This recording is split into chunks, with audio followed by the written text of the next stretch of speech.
Coming in at number 21, Justice League Doom.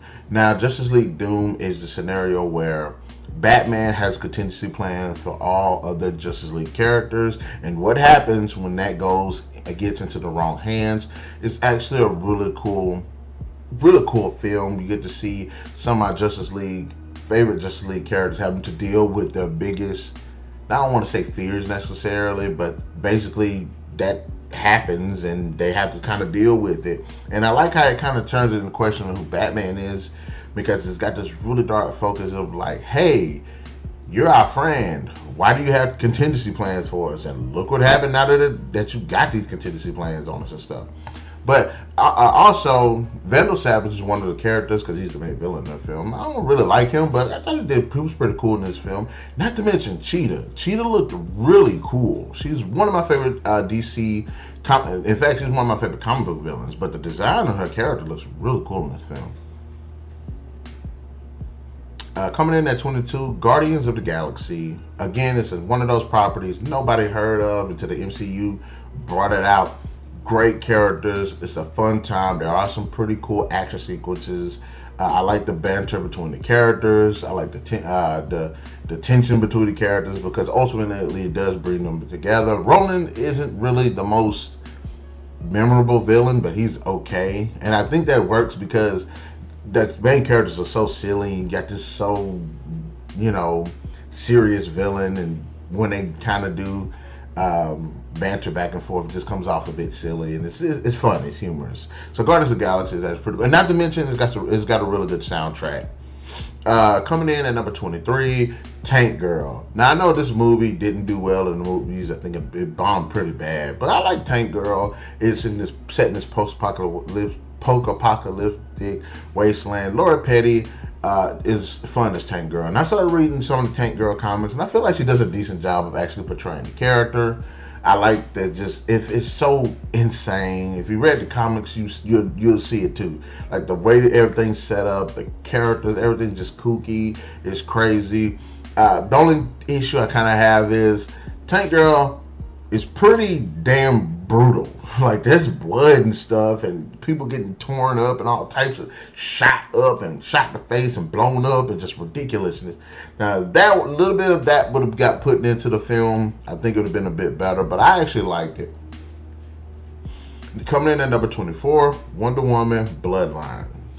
Can't remember if Bloodlines. But anyways, this movie is which sucks, isn't a follow-up to the 2009 one, but it's actually a part of the DCEU one. I actually liked it. It's really cool. Again, Steve Trevor comes back. I like the villains. I wish there was a bit more to the villains because there's so many villains that pop up, and it's like 6 villains that actually pop up in this film. Although we did get a pretty decent fight from Wonder Woman fighting Giganta. I wish it was a bit more extended, but it was actually pretty cool for what it was. I like the animation style. I like the voice performances. I like the characters. It's an interesting story. That climactic battle at the end was just crazy. So if you hadn't seen Bloodlines, check it out. Wonder Woman Bloodlines, check it out. Coming in at number 25, Kingsman: The Secret Service. I haven't seen the second one, but I did like the first one. I thought it had a lot of great charm to it. I like the secret agent aspect of it. I like the training aspect of it. I thought the villains was actually really cool. Gazelle was one of my favorite movie villains. I like the fact that she's a bit funny, she's a bit snarky, but she's really deadly. And Sophia Boutella completely does justice to the character. I like Samuel Jackson. He's good, really funny. He's kind of the same with what he normally plays, but he actually does manage to change it up a bit in this film. So he was actually pretty good, and I like the banter between those two. In fact, I like the performances all around. It's just a really good cast. Also, coming in at 26, TMNT. That's the animated one that came out, the Teenage Mutant Ninja Turtle movie, the animated one that came out in 2007, I believe. Great film. It has a lot of really good heart to it. It has a good focus on the characters. The villains may not be that memorable. I think they're a bit unique, but I think they're kind of in that zone where the Ninja Turtles started getting a little bit weird with interdimensional portal species and aliens and stuff like that. Like that's when it started getting a little weird to me, but They were okay. It's an interesting story on that aspect, but I did like the animation. I thought the fights were actually pretty good, cool. Voice performances were really cool. It had a really good dark and gritty atmosphere to it. And plus, one of the best things I like about that film is the fact that they act like ninjas, like straight up ninjas. The rest of the movies, they do a decent job of, but no, this one they actually act like ninjas.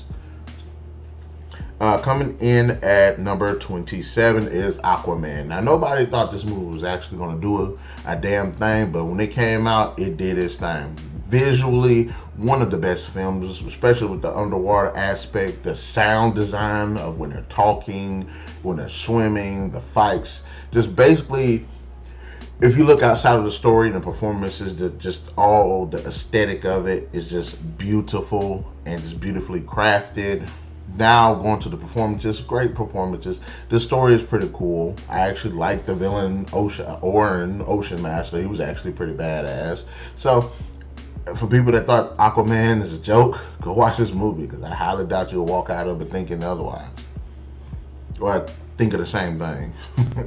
Coming in at number 28. Growing up with this film, Conan the Barbarian, Arnold Schwarzenegger, one of his best film series. Too bad they never came up with a third one, even though technically they were saying Red Sonja was the third one, which I still don't understand why they had Red Sonja and then have Arnold play a guy that's basically Conan in it, instead of just saying he's Conan and just saying, hey, Red Sonja and Conan, that'll be the third film. Kind of like, I don't know, Ant-Man and the Wasp.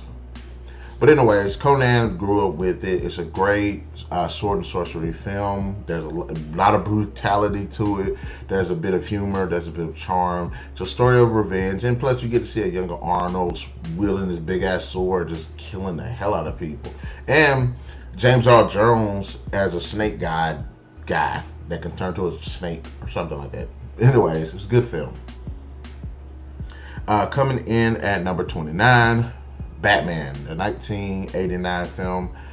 I went back, watched it. It's got a lot of good charm. To me, it still holds up. The use of the practical effects, the way the cinematography of the film, the performances of the film.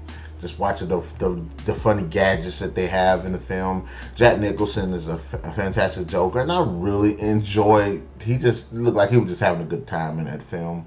I like some of the fights that were actually in the film, and like I said, the score was actually really good, and it felt really cinematic. It felt like a live adaptation of the animated series, even though this came out before the animated series. So I really did enjoy Batman. Coming in at number 30, Spider-Man Far From Home. Didn't think I would like this film. I actually did like it. Now, I don't really like the whole Tony Stark giving Peter this access to all this technology. I think that was kind of a dumb way to go. But I did like the story. I did like the relationship between him and MJ. I did like his relationship with the guy that plays Mysterio. Jake Gyllenhaal is one of my favorite actors, and it was great seeing him play a villain. The whole visual aspect of it, the fights, the whole Mysterio aspect of it was just done just brilliantly. And if you hear the sirens, guys, please do try to ignore that. They're kind of far off in the distance, so I hope and we kind of stay next to the fire station and downtown and stuff. So every time that stuff blares, jumps off, we gotta hear it. But anyways, I continue on with this conversation. So Spider-Man Far From Home was actually pretty good.